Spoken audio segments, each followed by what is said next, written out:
Ihsan pengen banget beli celana jeans. Setelah muter-muter mall selama berjam-jam, akhirnya dia dapat celana yang cocok. Tapi dia malah nggak beli apa-apa karena keburu kabur dari kamar pas sambil ketakutan. Kenapa gitu?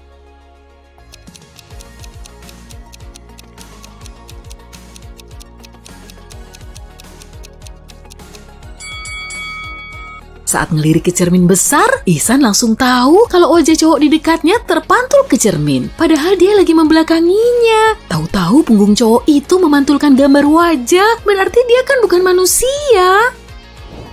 Karina selalu aja telat kantor. Tiap bangun pagi, dia pasti mencet tombol snooze di alarmnya.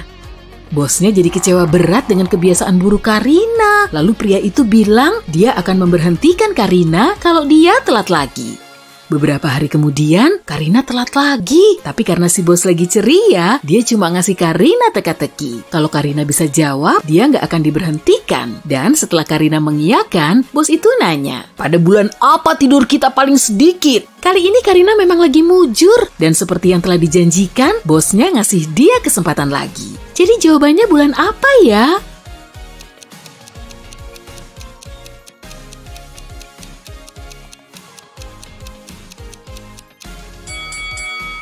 Durasi tidur kita lebih pendek pada bulan Februari karena jumlah harinya paling sedikit. Oke, teka-teki kali ini singkat aja kok. Benda apa yang bisa keliling dunia tapi selalu ada di pojokan?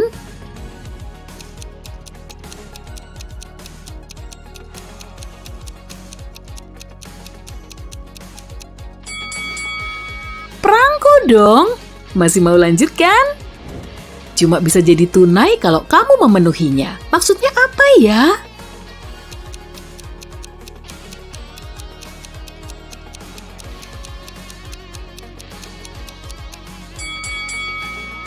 Janji. Minggu lalu, Christine berkelana sendirian menuju kastil gotik. Tiba-tiba dia kesasar dan cuma bisa muter-muter di sekitar kastil. Beberapa menit kemudian, dia ngelihat siluet cowok yang bergerak mendekatinya. Setelah merasa cukup dekat, Christine nanya, "Kamu siapa?" Cowok itu menjawab, "Ada yang terus-terusan di lantai tapi nggak pernah kotor. Tapi aku nggak punya yang kayak gitu." Christine langsung kabur dari situ. Memangnya kenapa?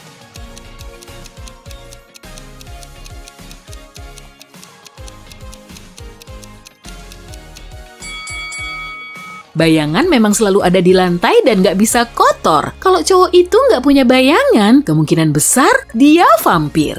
Jafar hujan-hujanan tanpa pakai payung. Dan anehnya, rambutnya nggak basah sama sekali. Kok bisa?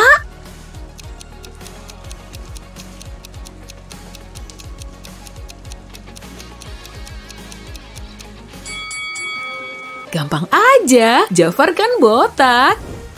12 orang ini lagi menikmati pesta. Di tengah acara, mereka mau main game dan Erik pengen jadi pemandunya. Lalu ide cemerlang Yesi langsung muncul. Di situ ada piring berisi 12 apel. Gimana cara Erik ngebagi apel itu agar teman-temannya dapat 1 apel, tapi masih nyisain 1 apel di piring?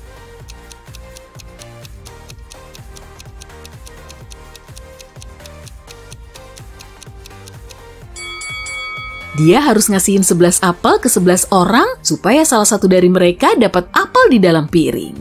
Seorang kakek, 2 ayah, dan 2 anak laki-laki nonton bareng di bioskop. Masing-masing dari mereka membeli 1 tiket dan 1 tiket berharga Rp50.000. Tapi totalnya cuma Rp150.000. Kok bisa sih?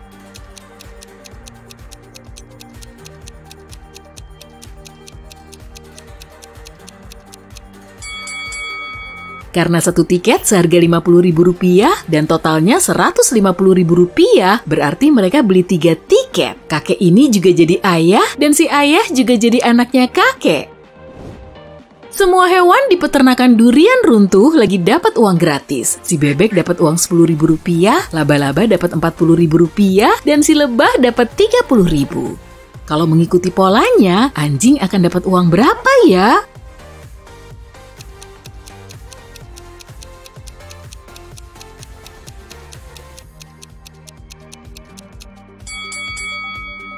Rp20.000. Tiap kakinya bernilai Rp5.000. Bebek punya 2 kaki, laba-laba 8, dan lebah 6. Anjing punya 4 kaki, jadi anjing dapat uang Rp20.000. Di atas meja ada 6 deret cangkir, 3 cangkir pertama kosong, sementara cangkir nomor 4, 5, dan 6 penuh. Kamu perlu mengganti urutannya biar cangkir kosong dan yang penuh itu berselang-seling. Tapi kamu cuma boleh megang satu cangkir tanpa mendorong maupun menggesernya. Gimana caranya coba?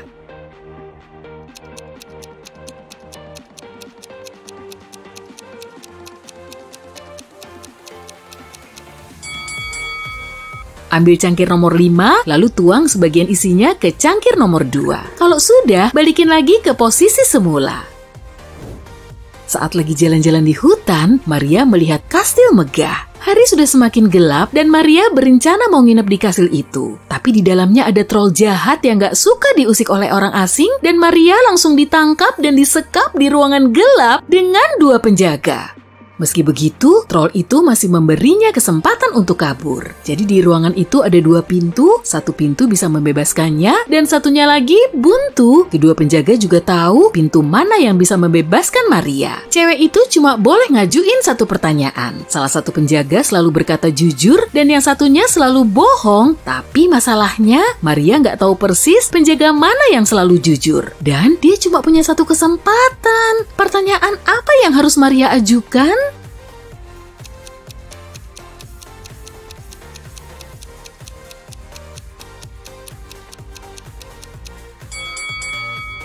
Saat dia nanya, kalau aku minta tolong penjaga lain untuk nunjukin jalan keluar, jalan mana ya yang akan dia pilih? Penjaga yang merespon pertanyaan ini akan nunjukin jalan buntu. Si pembohong akan nunjukin pintu yang terkunci, sama halnya dengan si tukang jujur. Karena memang pintu itulah yang akan dipilih oleh penjaga yang suka bohong. Dengan begini, Maria akan tahu pintu yang salah dan bisa milih pintu yang satunya.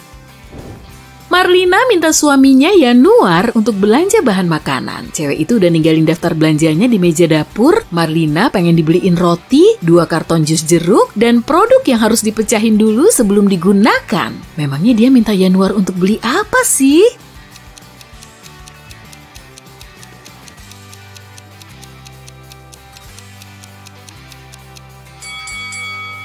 Telur harus dipecahin dulu biar bisa digunakan kan? Jadi Marlina perlu telur.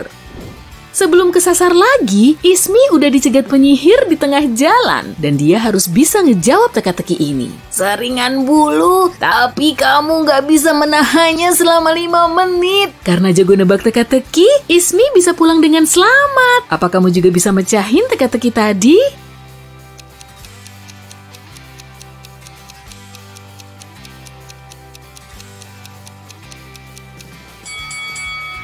Nafasmu memang bisa seringan bulu, tapi kamu gak akan sanggup menahannya sampai lama. Ega, Adinda, dan Kartika lagi main bola voli di pantai. Cuacanya saat itu lagi terik banget dan salah satu dari mereka ngajakin berenang di laut. Sayangnya di antara mereka ada yang gak bisa berenang karena dia robot. Memangnya yang mana?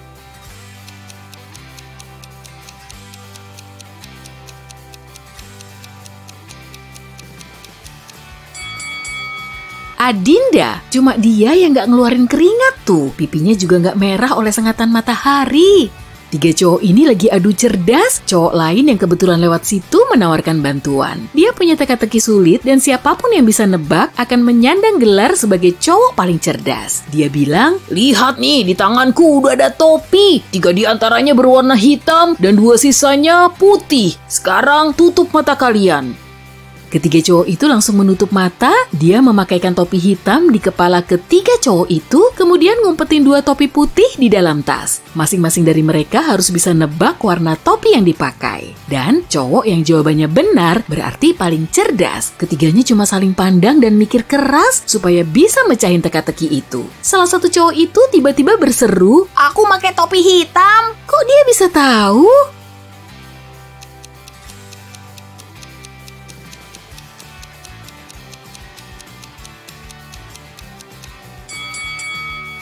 Sebetulnya dia nggak asal nebak kok. Tadi dia memang udah mikir keras, tapi tetap nggak bisa nemu jawabannya. Jadi dia ngelirik ke genangan air di bawahnya untuk ngintip bayangannya.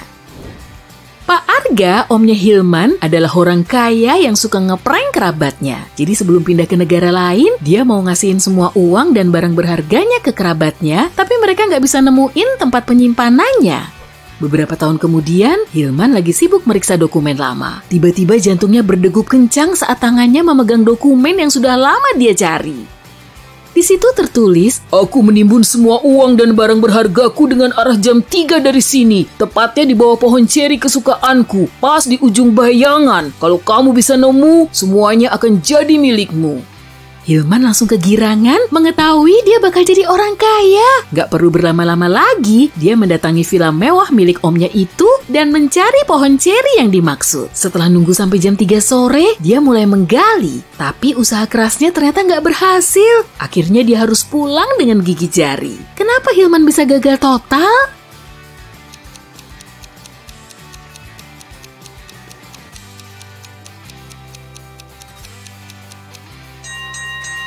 Dia baru nemu dokumen itu beberapa tahun setelah Pak Arga nimbun barang berharganya. Pohon itu semakin tinggi dan bayangannya juga memanjang.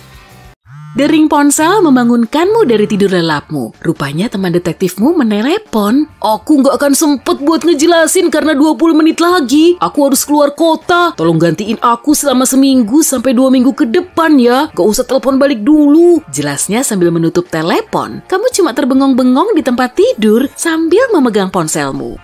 Di pagi buta, kamu sudah harus menangani kasus pertamamu. Seorang pria tiba-tiba masuk ke kantor temanmu dengan muka gelisah. "Saya bekerja sebagai kasir di toko pakaian dan semalam saya harus pulang terakhir. Tapi saat saya lagi ngitung uang, ruangan seketika gelap. Ternyata lampunya bermasalah. Jadi saya harus naik meja untuk ngebetulin. Dan sialnya tangan saya malah kepanasan dan saya jatuh sampai pingsan. Setelah saya sadar, uang itu udah lenyap." Kamu mulai ngecek seisi ruangan dan langsung tahu kalau pria itu berbohong. Kenapa kamu bisa mikir begitu?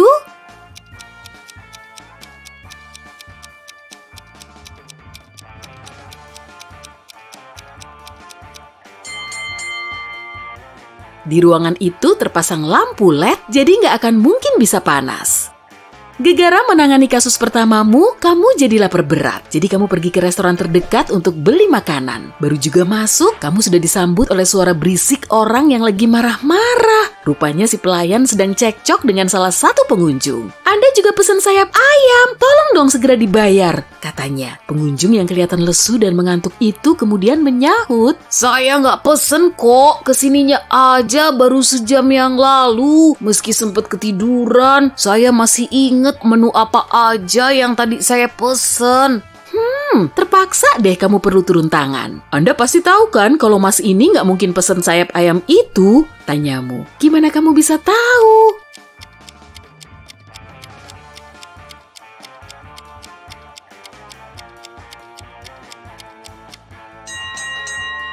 Ada peringatan di dekat meja yang tertulis, "Hari ini dapur cuma buka sampai jam 1 siang. Dan sekarang sudah jam 3 siang. Pria itu juga bilang kalau dia sudah di situ selama sejam, yang artinya dia baru datang ke restoran itu setelah dapurnya tutup. Karena insiden barusan, akhirnya kamu beli makanan di tempat lain. Dan ketika memasuki kafe, kamu melihat ada cewek yang lagi nangis. "Saat saya lagi nyebrang jalan, tiba-tiba ada cewek yang ngerampas tas saya lalu kabur. Saya lihat dia masuk ke kafe ini, Pak. Bisa tolong bantu saya nyari tas itu?" Setelah berada di dalam kafe, cewek itu bilang, "Wah, itu tuh tas saya, yang di antara dua cewek itu. Tapi saya kurang ingat sama detail pelakunya." Setelah beberapa saat, kamu bisa nebak siapa malingnya.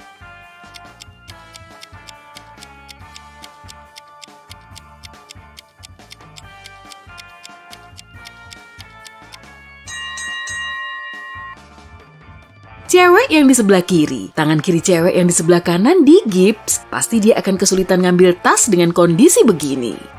Setelah kecapean menangani kasus sepanjang hari, akhirnya kamu tepar begitu kepalamu nyentuh bantal. Tapi beberapa jam kemudian, kamu sudah terbangun. Hari baru berarti kasus baru. "Wah, akhirnya Anda datang juga," seru pria yang duduk di kursi dengan tangan terikat. "Semalam rumah saya dibobol seseorang. Dia ngikat saya lalu membawa kabur semua barang berharga saya. Terus tadi pagi ada Pak Pos yang nganter koran. Pasti dia udah dengar teriakan saya lalu menghubungi polisi.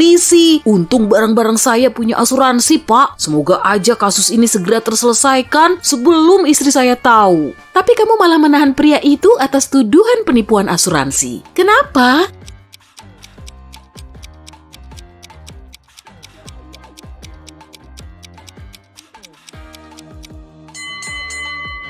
Korannya ada di atas meja di ruangan besar itu, nggak tergeletak di dekat lubang pintu. Pasti sudah ada yang menaruhnya di situ, dan bisa jadi itu ulah si pemilik rumah sendiri atau istrinya yang jadi komplotannya. Setelah polisi tiba, kamu meninggalkan rumah itu. Dan di tengah jalan kamu menerima telepon lagi. Bu Sinta bilang tetangganya yang bernama Bu Mila udah nyolong jemurannya. Wanita itu bilang dia menjemur cuciannya di halaman pada jam 10 dan saat keluar rumah 2 jam kemudian, dia melihat Bu Mila memasukkan jemuran itu ke dalam tasnya. Dasar tukang bohong, buat apa saya nyolong jemuran segala? Bentak Bu Mila. Setelah mengamati TKP, kamu membawa Bu Sinta ke kantor polisi karena telah memfitnah tetangganya sendiri. Kok kamu bisa tahu sih kalau Bu Sinta bohong?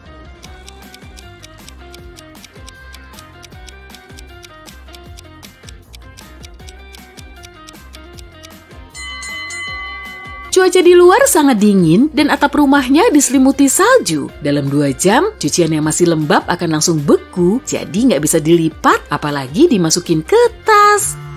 Ponselmu berdering lagi. Kali ini peneleponnya seorang cewek yang bekerja di museum. "Tolong bantu saya, Pak," pintanya. Saat kamu tiba di museum, dia menjelaskan kronologinya. "Kemarin saya kerja lembur karena harus nyiapin sejumlah dokumen. Saat saya lagi duduk di meja kerja, lampunya tiba-tiba mati. Tapi nggak apa-apa juga sih, karena lampu meja saya masih tetap menyala. Saya lanjutin aja kerjanya sambil dengerin musik. Tapi kok tiba-tiba ada bayangan di sebelah kanan meja saya. Oh, ternyata ada seseorang yang baru aja melompat keluar jendela, Pak. Saya langsung nyalain lampu, dan rupanya vas antik yang tersimpan di kantor saya telah hilang. Padahal harganya sampai miliaran rupiah." Kamu nggak percaya dengan ceritanya. Kenapa?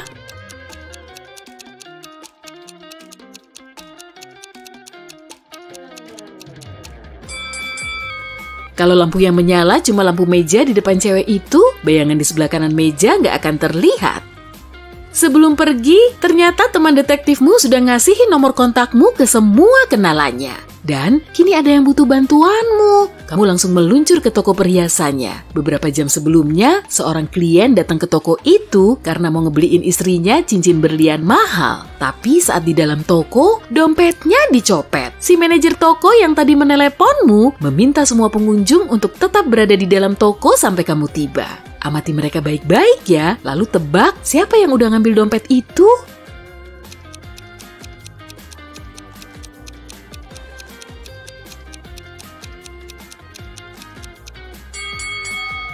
Cowok yang di tengah, lengan kanannya diperban, tapi perban itu terlilit di luar lengan jaketnya, bukan di dalamnya seperti yang biasa terlihat pada perban asli.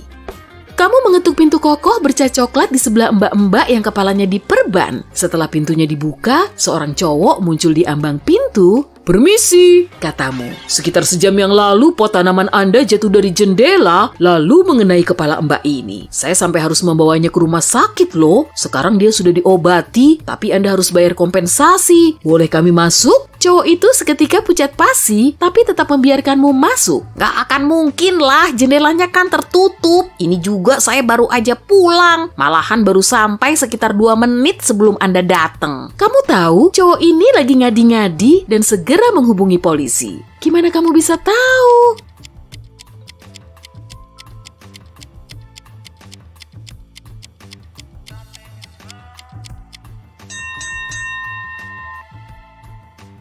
Air yang direbus sudah mendidih. Kalau memang dia baru aja pulang, seharusnya airnya belum mendidih.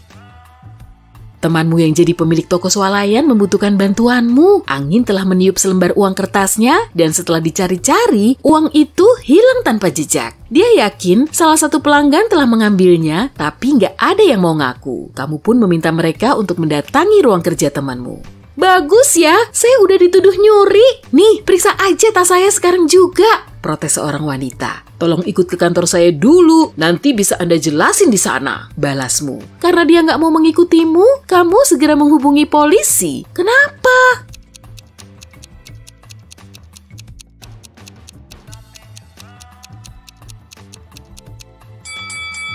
Wanita itu nginjek uang kertas yang lagi dicari-cari. Kalau dia mengikutimu, uang itu akan kelihatan.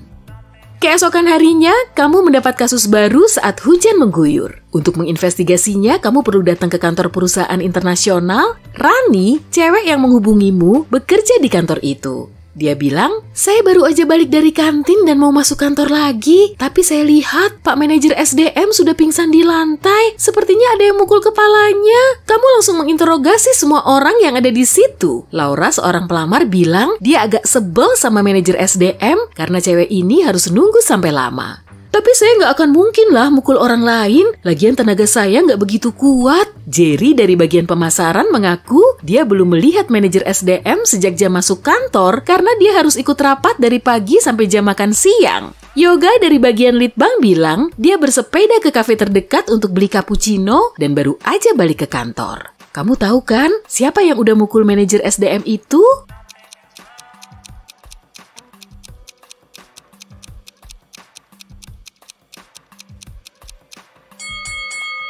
Pelakunya Yoga. Sepeda dan pakaiannya kering dan bersih, padahal di luar sedang hujan.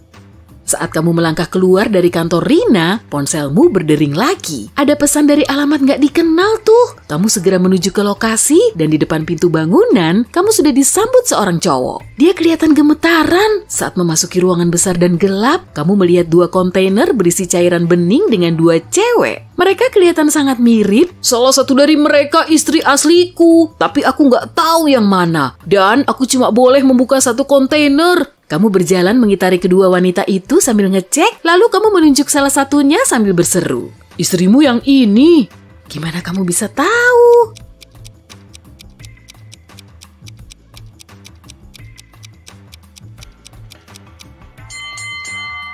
Nama cowok itu Marco. Di jaketnya tertulis jelas. Dan istrinya pasti cewek yang lengannya ditato huruf M.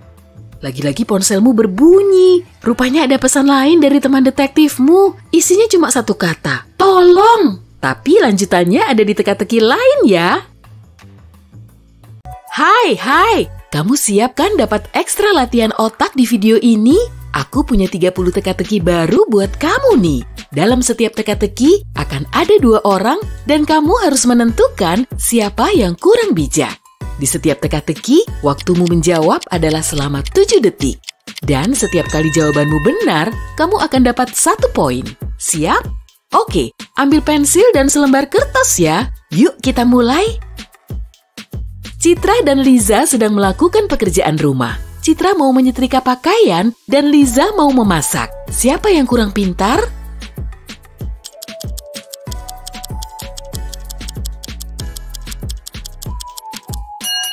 Liza.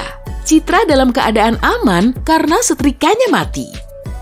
Lukas dan Lian pergi berjalan-jalan bersama anak-anak mereka. Perhatian Lukas teralihkan saat putrinya memanjat pohon.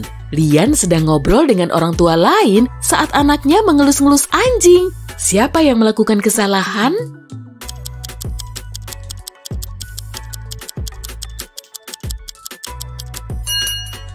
Lukas. Dahan yang dipanjat putrinya rapuh, dia akan segera jatuh. Eva dan Olivia akhirnya keluar rumah setelah cuti melahirkan. Eva ingin jalan kaki saja dan Olivia menunggu taksi. Siapa yang belum siap?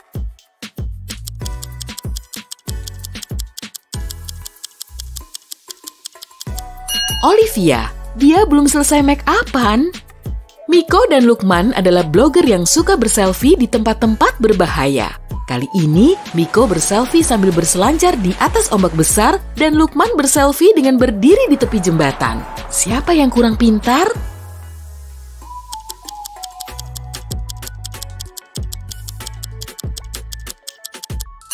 Miko. Setidaknya di dekat Lukman, ada banyak orang yang bisa menghubungi layanan darurat kalau ada apa-apa. Sedangkan Miko cuma sendirian. Di suatu pagi, Iwan dan Norman mengantar anak mereka ke sekolah. Siapa yang kurang pintar?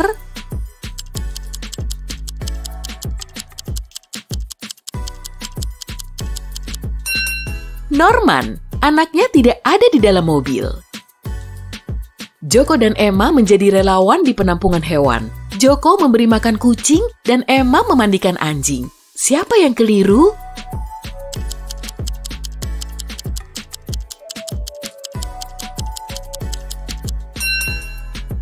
Joko. Tanpa sengaja, dia memberi makanan anjing pada kucing. Sinta dan Ellie mau tidur.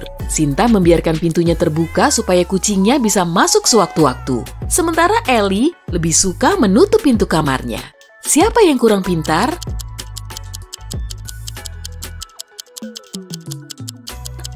Sinta. Dia harus selalu menutup pintu kamar saat malam hari. Kalau terjadi kebakaran, apinya tidak akan masuk selama beberapa saat sehingga dia bisa sempat melarikan diri. Ruli dan Bella mengantarkan anak mereka ke sekolah TK. Ruli naik sepeda bersama putrinya, sedangkan Bella dan putranya naik mobil. Siapa yang salah?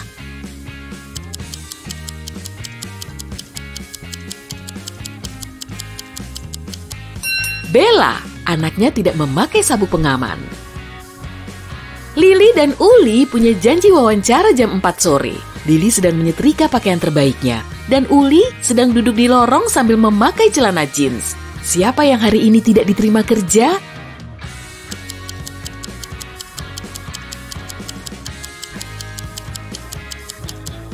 Lily, dia pasti lupa waktu. Wawancaranya 5 menit lagi dimulai dan dia masih di rumah. Sofia dan Ardian bekerja di halaman. Sofia sedang menyiram bunga dan kucingnya berjalan di dekatnya. Ardian memotong rumput, padahal anaknya sedang bermain di dekat situ. Siapa yang kurang pintar?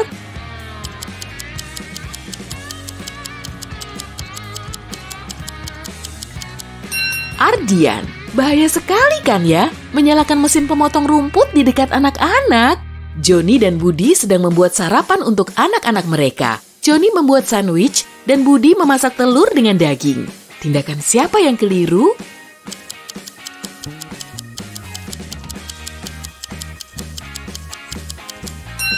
Budi, dia lupa menyalakan kompor. Tommy dan Ani punya janji kencan. Tommy tiba setengah jam lebih dulu, lalu memutuskan untuk membeli bunga. Ani baru pulang dari liburan dan mengendarai mobilnya untuk menemui Tommy. Siapa yang keliru?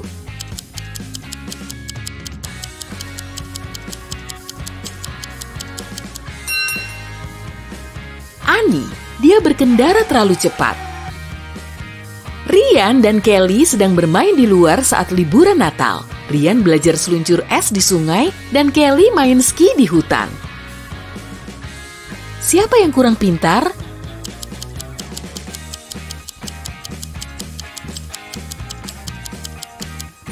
Rian, es di permukaan sungai retak-retak dan dia cuma sendirian. Jadi, tidak akan ada yang bisa menolongnya. Asrul dan Henny sedang menikmati liburan mereka. Asrul sedang bersantui di pantai dan Henny sedang mendaki gunung tertinggi di sana. Siapa yang kurang bijak?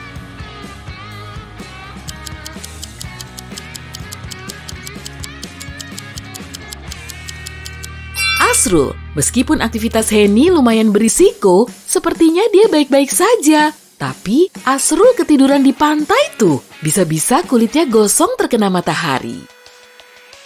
Clara dan Adelia sedang menikmati waktu santai mereka. Clara membaca buku dan Adelia menonton film dokumenter. Siapa yang lupa sesuatu?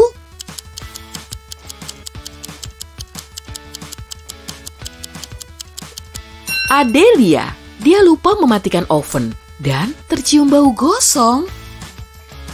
Hana dan Maya mau menemui teman mereka. Hana datang dengan naik sepeda dan sedang menunggu temannya di depan rumah. Sedangkan Maya naik mobil. Dia sedang membuka pintunya dan menunggu temannya keluar. Siapa yang kurang pintar?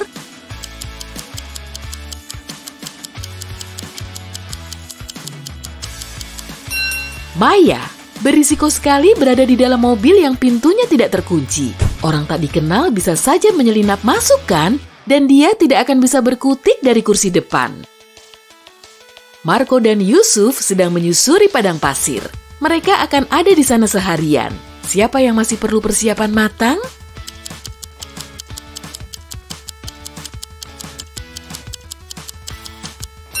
Marco, mataharinya sangat terik dan dia tidak pakai topi. Emilia dan Mira menghabiskan waktu di luar rumah. Tapi mereka lagi apes. Emilia tersandung lalu tercebur ke lumpur. Mira naik ayunan lalu jatuh. Keduanya langsung bangun. Siapa yang melakukan kesalahan?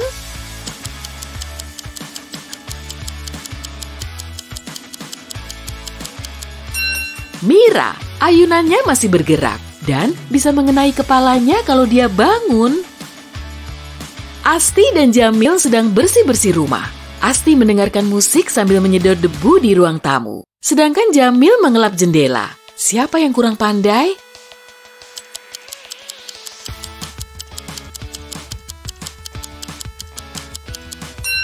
Asti, mesin vakum cleanernya masih mati. Mia dan Nathan mau pergi liburan di musim panas. Mia akan pergi ke Yunani, sementara Nathan mengunjungi kakaknya di Sydney. Siapa yang kurang pintar?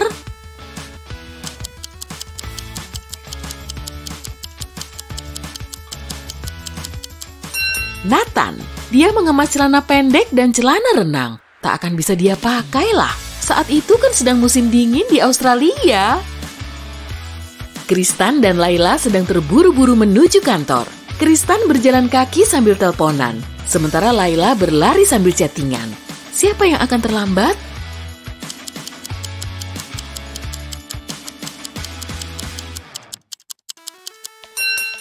Laila, matanya tertuju ke ponsel sehingga dia tidak tahu ada lubang di depannya.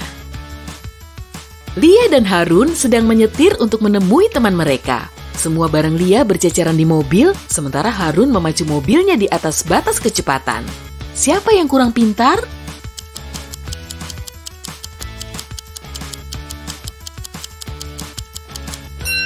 Lia tidak aman membiarkan barang berceceran di dalam mobil. Kalau dia berhenti mendadak, kepalanya bisa saja tertimpu. Willy dan Dani sedang berkendara menuju kantor. Mereka pasti telat. Siapa yang melakukan kesalahan?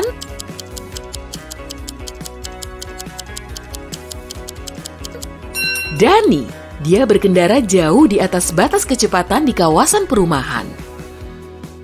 Juwita dan Amelia sedang beristirahat di taman setelah berlari sejauh 8 km. Juwita sedang makan dan Amelia minum air dari keran. Siapa yang kurang pintar?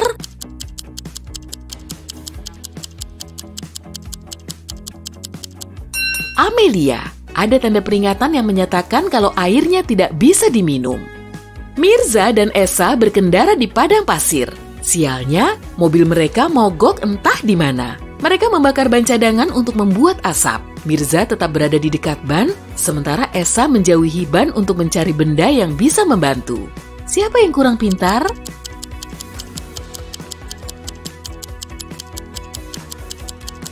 Esa, dia tidak boleh meninggalkan kendaraannya. Kemungkinan, regu penyelamat akan melihat asap dan menemukan Esa. Tapi kalau dia pergi, mereka mana bisa menemukannya. Sylvia dan Jonathan sama-sama memulai pagi dengan rasa kantuk. Saat Sylvia menyiapkan kopi, Jonathan membuang sampah. Siapa yang melakukan kesalahan?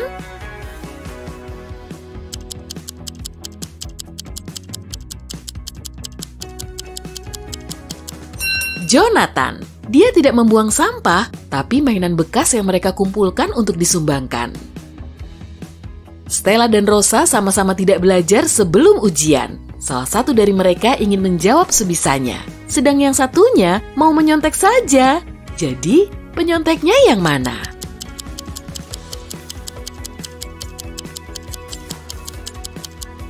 Stella, ada banyak tas di atas mejanya. Kemungkinan dia mencoba menyembunyikan sesuatu. Mahmud dan Rusdi sedang ngobrol bareng di taman, tapi tiba-tiba badai datang. Petir kemudian menyambar pohon, jadi Mahmud berlindung di bawahnya. Tapi Rusdi masuk ke pondok kecil di dekat situ. Tindakan siapa yang keliru?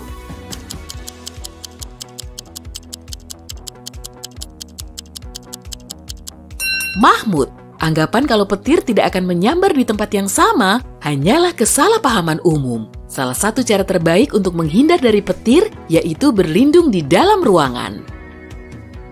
Leo dan Melanie sedang menyiapkan pesta barbeque. Leo memasak, sementara Melanie menghias taman. Siapa yang kurang pintar?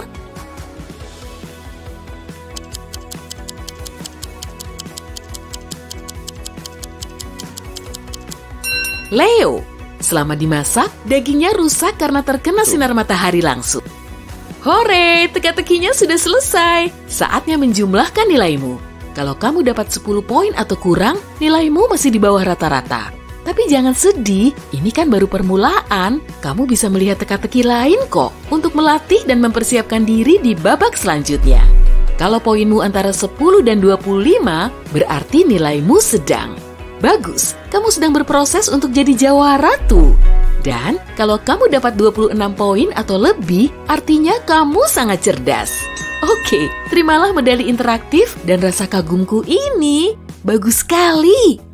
Seorang pengusaha tiba di kantor dan mendapati beberapa dokumen sangat penting hilang dari mejanya.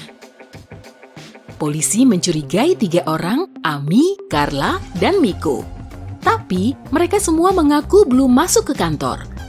Siapa yang berbohong?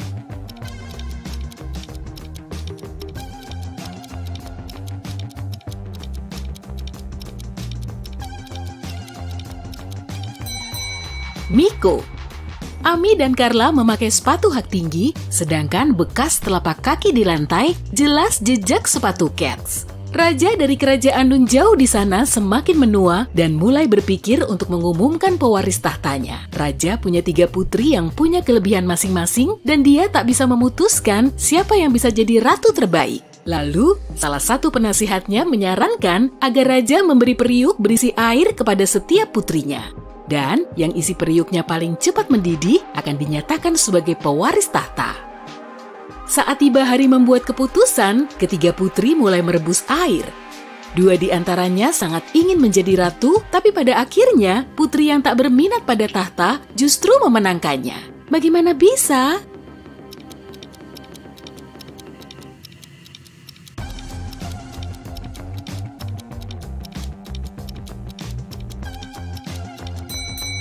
Dua putri yang kalah terlalu bersemangat sehingga terus-menerus membuka tutup periuk untuk melihat apakah airnya sudah mendidih. Putri ketiga tidak peduli, jadi air di periuknya yang lebih dulu mendidih. Di jalan tersibuk sebuah kota besar, ada tukang semir sepatu yang punya banyak pelanggan. Dia memberi layanan gratis kepada semua orang, tapi siapapun yang memakai jasanya pasti memberinya uang sebelum pergi. Kenapa mereka melakukan itu?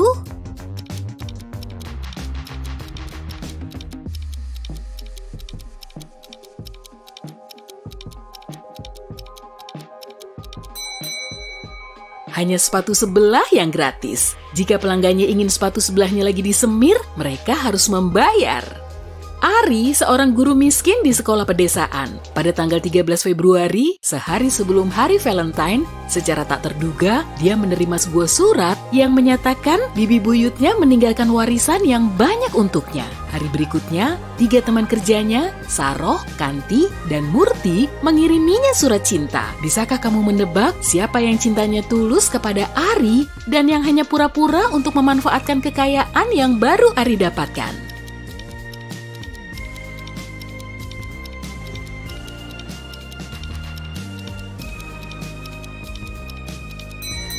Kantilah yang jujur. Dia memakai kalung dengan tulisan A dan K, singkatan dari Ari dan Kanti, terukir di atasnya. Ari yang menghadiahkan itu kepada Kanti karena mereka sudah berpacaran sejak sebelum dia mendapat warisan itu.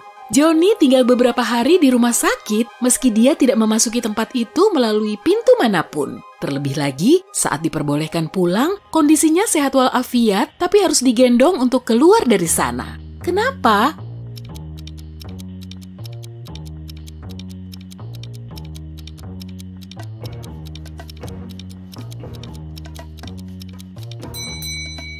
Karena Johnny adalah bayi yang baru lahir. Sebuah desa jauh di utara sedang menghadapi masalah besar. Seseorang meracuni danau yang menjadi satu-satunya sumber air minum bagi penduduknya. Ketika polisi tiba di tempat itu, yang mereka lihat hanyalah jejak aneh di salju. Ada jejak kaki di antara 2 garis paralel. Mereka tidak tahu nama pelaku, tapi paling tidak mereka tahu siapa yang perlu dicari. Bisakah kamu mengikuti logika mereka?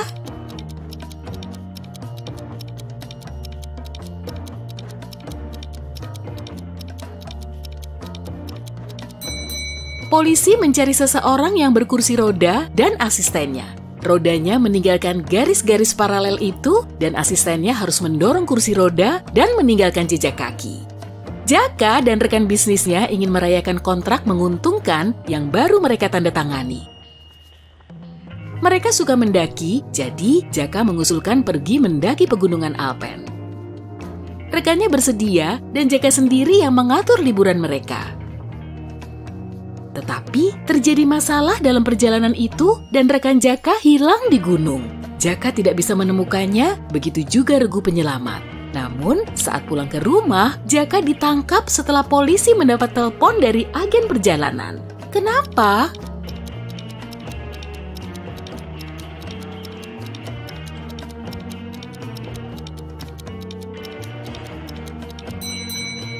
Agen perjalanan memberitahu penyelidik bahwa Jaka hanya membeli 1 tiket pulang untuk dia sendiri. Dia hanya membelikan tiket berangkat untuk rekannya. Seseorang membobol rumah Pak Jayeng dan menggasak semua barang berharganya saat dia sedang berlibur. Tetangganya, Pak Broto, menghubungi polisi untuk melaporkannya karena dia menyaksikan kejadian itu.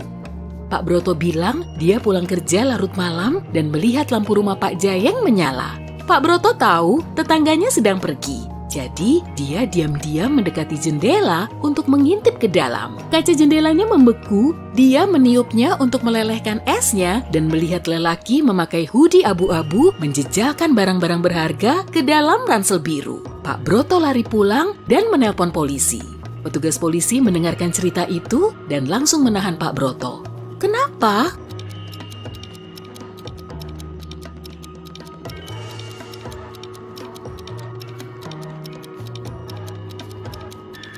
Ada satu detail yang salah dalam cerita tetangganya.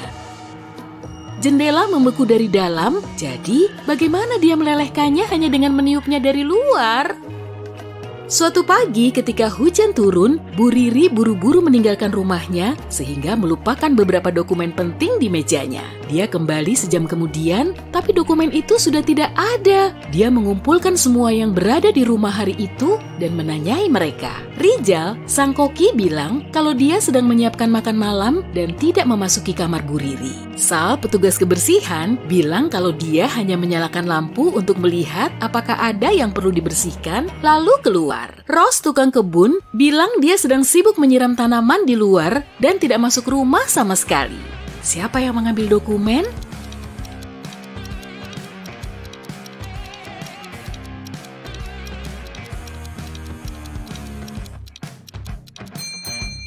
Ini persekongkolan. Semua pekerja Bu Riri bersalah. Saat itu pagi hari, jadi akan lebih masuk akal jika koki menyiapkan makan siang, bukan makan malam. Petugas kebersihan juga tidak perlu menyalakan lampu dan saat itu juga sedang hujan. Jadi, tukang kebun tidak perlu menyiram tanaman di luar. Ada 4 gelas di depanmu. Masing-masing diisi air sampai pada ketinggian yang sama persis dan di dalam masing-masing gelas ada sebuah benda.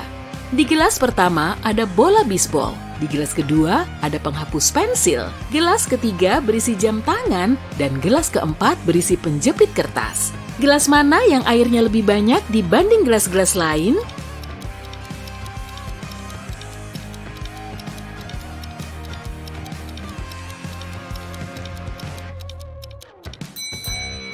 Gelas keempat. Jika benda-benda di gelas dikeluarkan, ketinggian air akan turun karena tak lagi menempati ruang dalam gelas. Penjepit kertas adalah benda terkecil sehingga ada lebih banyak air di dalam gelasnya. Umat manusia akan segera punah, laki-laki terakhir di bumi menjalani harinya, bekerja di ladang, mengumpulkan kayu bakar, menyiapkan persediaan untuk musim dingin. Di penghujung hari, pria ini sedang bersiap untuk tidur saat mendengar ketukan di pintu. Dia tidak takut dan membuka pintu. Siapa yang berdiri di balik pintu?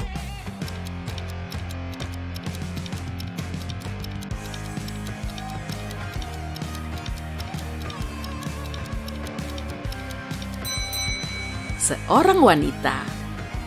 Sahabat karib Mario, Jamal, tinggal di kota lain dan sebentar lagi berulang tahun. Mario ingin mengirim hadiah untuknya. Jamal suka bermain golf dan Mario membelikannya stick golf mahal. Tapi ada masalah, jasa kurir terbaik di kotanya hanya menerima paket yang ukurannya tidak lebih lebar dari 1 meter, sedangkan panjang stick golf 1,3 meter.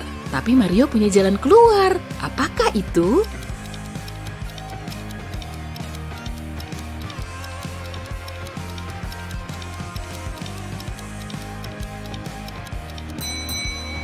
Dia membeli box persegi bersisi 1 meter dan memasukkan stiknya secara diagonal. Saudari Yeni menghadiri pesta pribadi, tapi Yeni tidak diundang. Karena iri, Yeni memutuskan untuk pergi, tapi ternyata ada penjaga di pintu masuk yang menanyakan kata sandi kepada semua tamu. Yeni sembunyi di sudut dan menguping tamu-tamu lain. Satu pasangan mendekati penjaga dan dia berkata 11. Mereka menjawab 9 dan penjaga membiarkan mereka lewat. Pengunjung berikutnya seorang pria. Penjaga mengatakan 6, dia menjawab 4 dan penjaga membiarkannya lewat. Merasa yakin sudah paham prinsipnya, Yeni keluar dari persembunyian. Penjaga menatapnya dan berkata, 110. Yeni menjawab, 108. Tapi penjaga tidak membiarkannya lewat. Berapa jawaban yang benar?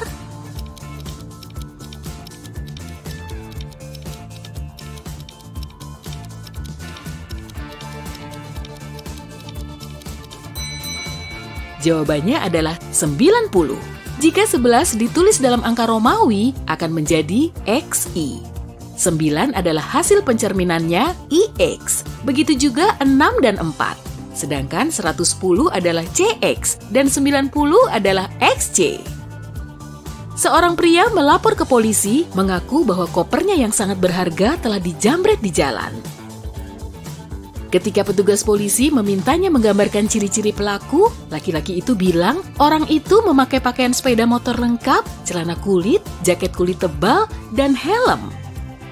Pelaku merampas koper dari tangan pria itu, menaiki motornya, lalu pergi. Tapi pria ini melihat si penjahat menjatuhkan sesuatu dan memungutnya, ternyata itu kacamatanya. Pria itu membawanya ke kantor polisi sebagai barang bukti. Setelah diberi beberapa pertanyaan, pria itu ditahan karena tindak penipuan. Kenapa?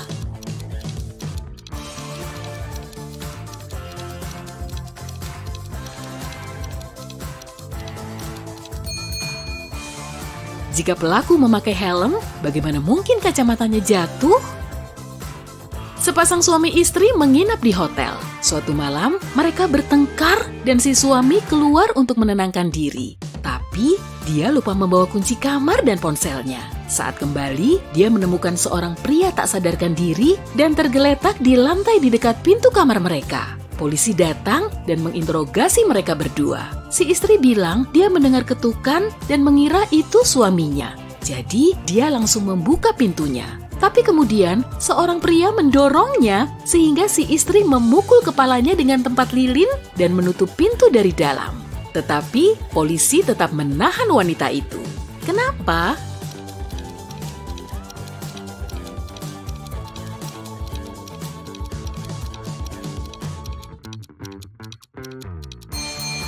Wanita itu mengira yang datang adalah suaminya dan mendekati pintu dengan membawa tempat lilin. Itu artinya dia memang ingin memukul suaminya dengan tempat lilin. KO. Setelah lembur berjam-jam untuk mengerjakan proyek sainsnya, Miko akhirnya berhasil menciptakan DNA makhluk hibrida. Sebagai self-reward atas kerja kerasnya, dia bersantui sebentar sambil ngopi dan makan donat. Tapi saat dia kembali, spesimennya sudah lenyap dari inkubator. Dia pun memanggil Rian, Jeffrey, dan Laura. Lalu dia menginterogasi, "Siapa nih yang udah ngambil objek penelitian rahasia yang lagi kukerjain?" Rian bilang dia sibuk melakukan penelitian di proyek lain, jadi nggak tahu apa-apa soal kejadian itu. Jeffrey bilang dia belum lihat makhluk hibrida itu karena saat itu dia sedang berada di ruang arsip untuk mencari berkas yang dia butuhkan. Sedangkan Laura bilang dia sedang berada di kamar. Jadi, siapa yang mengambil spesimen itu?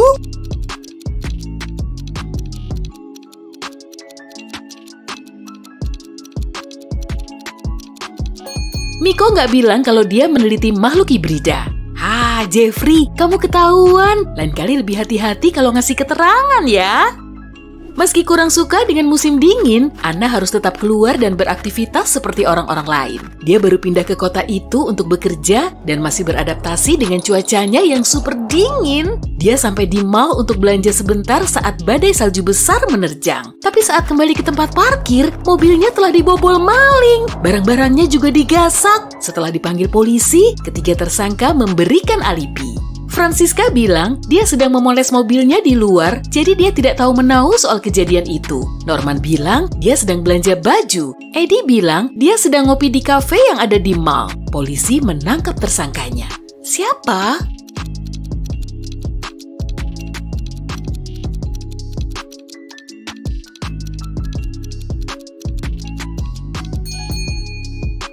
Francisca memoles mobil di luar ruangan saat badai salju. Bukan cuma aneh sih, tapi nggak aman juga. Ya, ketahuan deh.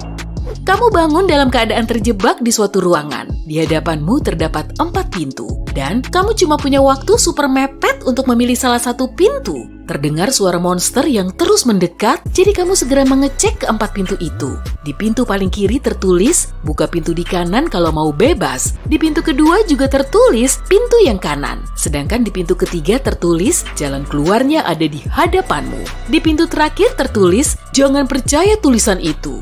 Pintu mana yang sebaiknya kamu pilih?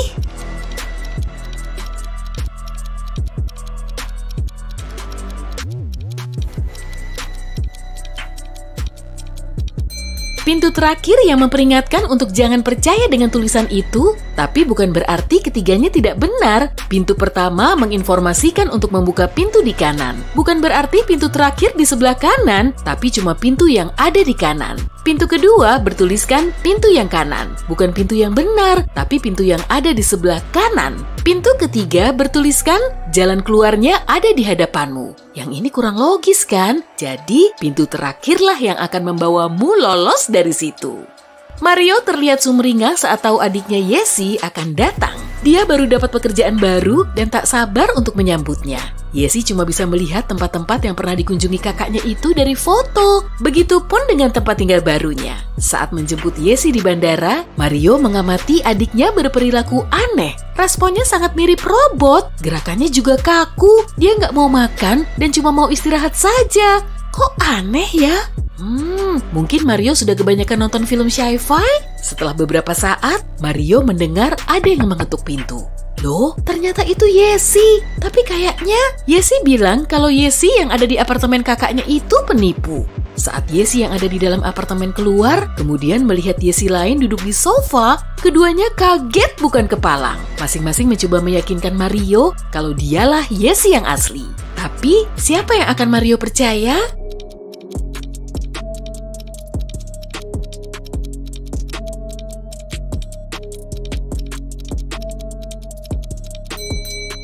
Wajar aja kan kalau kelelahan dan ingin istirahat setelah melakukan perjalanan jauh? Tapi dari mana Yesi kedua bisa tahu tempat tinggal Mario? Padahal kan sebelumnya nggak tahu. Tubuhnya bahkan tidak berkeringat setelah berlari-lari menuju apartemen Mario. Di hari yang hangat, Vivi yang tinggal di kota pinggir pantai berencana untuk hiking sendirian. Tapi setelah beberapa jam berjalan, dia malah tersesat di tengah hutan. Di hadapannya terdapat 3 jalur. Di jalur pertama terdapat jejak kaki beruang, sedangkan jalur kedua jejak sepatu manusia. Jalur ketiga ada di pinggir sungai. Jalur mana yang harus dipilih Vivi agar bisa keluar dari situ?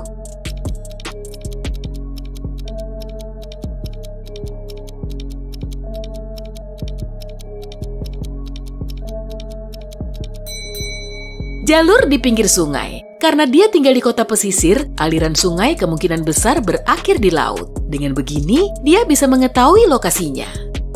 Melissa berbagi kursi kereta dengan 3 penumpang lain. Cuaca saat itu sangat panas dan AC-nya tidak berfungsi. Jamil mulai mengeluh dan baru bisa tenang setelah membuka jendela. Melissa menaruh syal sutra merah pemberian neneknya itu di samping tubuhnya. Judith memujinya. Rama, seorang lansia, berkata dia lupa membawa hadiah untuk istrinya yang akan menjemputnya di stasiun. Weh, Jamil ternyata naksir Judith. Beberapa saat kemudian, Melissa pergi ke toilet. Saat dia kembali, syalnya kok hilang? Siapa yang mencurinya?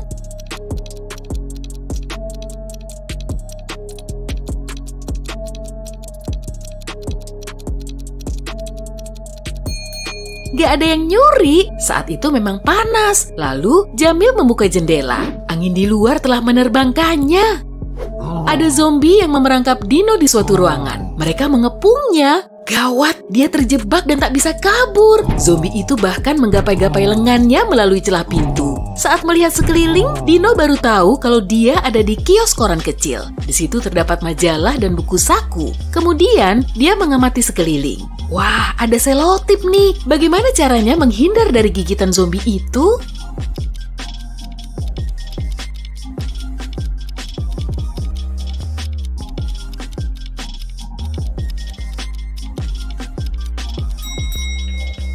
Dino bisa kabur dari situ dengan menempelkan majalah di bagian tubuh vitalnya sehingga zombie tidak bisa menggigitnya. Cukup mudah dilakukan kok, agar dia bisa kabur dari semua zombie itu tanpa terluka. Plusnya lagi, dia bisa tuh sambil baca-baca di sepanjang jalan. Evan tersesat di hutan, dan celakanya saat itu salju sedang turun. Polisi cuma bisa mendeteksi 4 garis paralel di sepanjang jalan menuju hutan. Kok aneh ya? Kemudian petugas segera menginterogasi beberapa orang. Nico bilang dia sedang beli makanan di toko terdekat. Vanessa bilang dia sedang mengasuh anaknya. Saat kejadian, Christina sedang bekerja. Setelah mendengar semua alibi, polisi langsung menangkap Nico. Kenapa?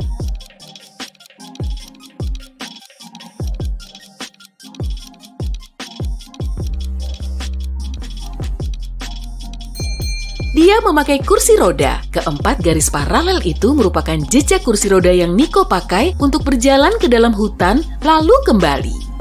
Saat tahun ajaran baru, Dava memulai pekerjaannya sebagai guru TIK di SMA setempat. Guru lain bernama Roy tidak begitu menyukai Dava karena dia menginginkan posisi itu. Kemudian, sistem keamanan di sekolah itu dibobol seseorang yang mengakibatkan terjadinya banyak kebocoran informasi penting. Saat polisi melakukan interogasi, mereka memberikan alibi. Dava bilang, seharian saya mengoreksi ujian di ruang guru kok. Roy bilang, saat kejadian, saya sedang menyiapkan tugas untuk para murid. Siapa yang harus ditangkap? Siapa sih yang berbohong?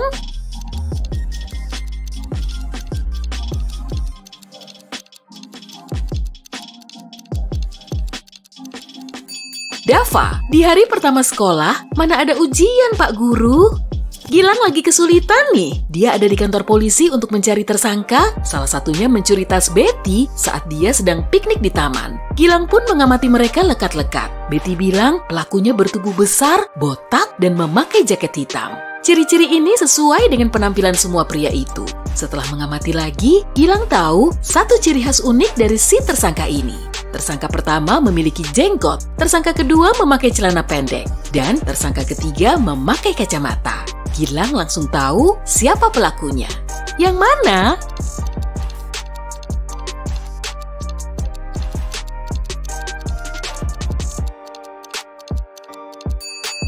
Ada tanah di sepatu boot tersangka pertama. Sepatu tersangka lain bersih semua. Jadi, dia menapaki jalan berlumpur saat Betty berpiknik.